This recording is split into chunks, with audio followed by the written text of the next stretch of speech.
Tentara Nasional Indonesia. Itu. Update KKB yang di Yahukimo dong Pak, saat ini seperti apa? Iya, jadi memang kalau bicara yang kemarin ya, penyerangan KKB di Yahukimo, kita tahu bahwa di Papua ini kan banyak propaganda yang memang menyasar kepada pemerintah Indonesia. Nah, tentunya pelibatan TNI ataupun aparat lain di Papua ini adalah bentuk dari hadirnya negara. Kita menginginkan Papua itu yang sejahtera, sama seperti dengan provinsi-provinsi lain yang ada di Indonesia.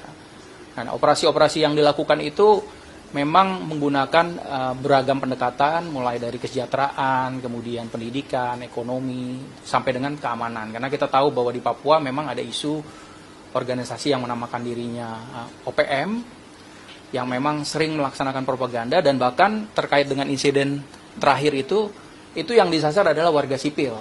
Ada 11 penambang ilegal yang memang menjadi korban dan diperlakukan secara tidak manusiawi. Mereka dibunuh dengan sadis, bahkan ada yang organ tubuhnya terpotong ya. Ini tentunya juga perbuatan yang memang tidak bisa ditolerir karena sudah melanggar kemanusiaan. Walaupun mungkin ada statement dari OPM yang menyampaikan bahwa itu adalah agen-agen intelijen. Nah, kita makanya dalam proses evakuasi ini memang saat ini mengedepankan kepolisian untuk membuktikan bahwa yang dijadikan korban oleh OPM itu benar-benar adalah warga sipil. Mungkin teman-teman media masih ingat beberapa waktu lalu itu ada juga guru, bahkan pada saat beberapa waktu lalu juga ada juga tenaga kesehatan yang memang mendharma baktikan untuk membangun Papua.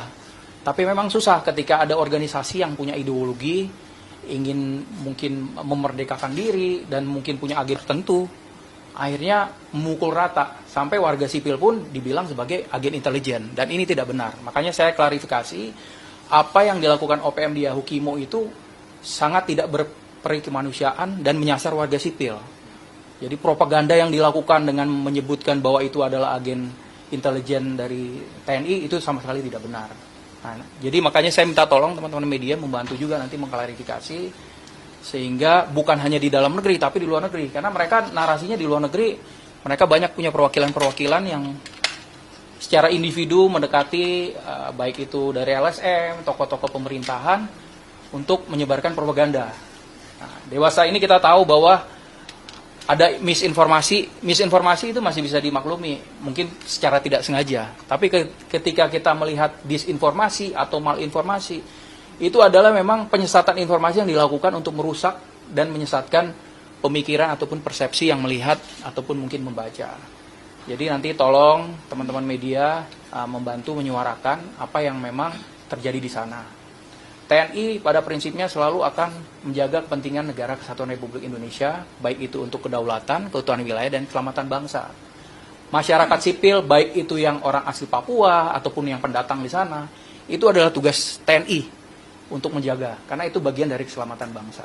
Dan Papua sendiri merupakan wilayah teritorial Indonesia. Oleh karena itu jangan sampai nanti karena ada propaganda, ada pernyataan yang menggunakan video, dokumentasi, kemudian disebarluaskan ke luar negeri, terbentuk opini seakan-akan itu adalah benar.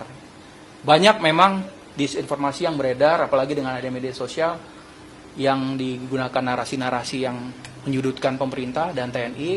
Nah, saya berharap memang masyarakat ini bisa lebih jeli lagi, dan tentunya kita tidak bisa hanya bekerja sendirian, Kemhan dan TNI.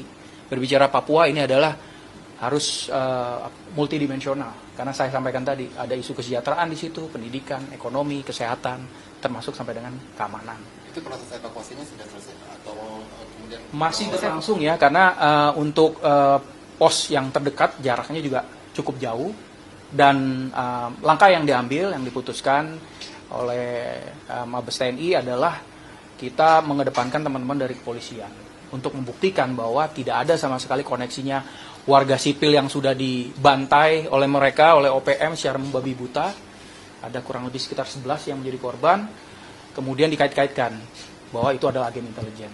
Nah, tentunya kita berkolaborasi dengan semua pihak, baik dengan penegak hukum, pemerintah daerah, dan seluruh stakeholder yang ada di Papua untuk menjaga stabilitas yang ada di sana. Tuh. Pak Karo, terakhir mungkin update yang soal dugaan mobil dinas Kemenhan. Oh iya. ada update mungkin